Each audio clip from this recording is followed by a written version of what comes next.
The Second Amendment. The Second Amendment to the Constitution states, "A well-regulated militia, being necessary to the security of a free state, the right of the people to keep and bear arms shall not be infringed."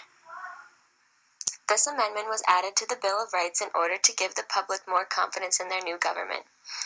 Before ratification of the Constitution, the public was uncertain about adopting the new government without a Bill of Rights that guaranteed certain things. The right to bear arms was an important right to early Americans because it was a right that had always been allowed in England, in the colonies, and in the U.S. under the Articles of Confederation. This amendment was ratified to secure this right for the people. Today, this amendment falls under scrutiny.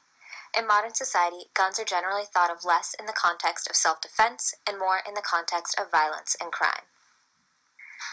Laws exist both locally and nationally that place boundaries on exactly who can own, carry, and use a gun. In 1968, the federal government enacted the Gun Control Act, which outlines rules and regulations for the use and ownership of guns in America. The purpose of this act was to control crime and gun violence.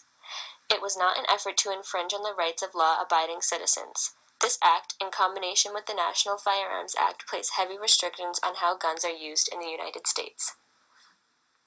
Massachusetts is a state with some of the strictest gun laws. For example, Massachusetts requires a permit to purchase a rifle, shotgun, or handgun. The laws in Massachusetts also require the owner to have a license for the gun and a permit to carry the gun. Massachusetts gun dealers are required to post signs about suicide awareness and prevention. Even military personnel must have a license to carry a gun unless they are on active duty. One of the biggest debated issues is whether or not states, or even the federal government, has the right to control gun laws. Some believe that any kind of gun laws are an infringement on the Second Amendment and therefore are unconstitutional. However, in today's society, gun laws are often necessary. Laws that are put in place are aimed at protecting law-abiding citizens from gun violence and not at harming the rights of law-abiding gun owners. The end. Created using PowToon.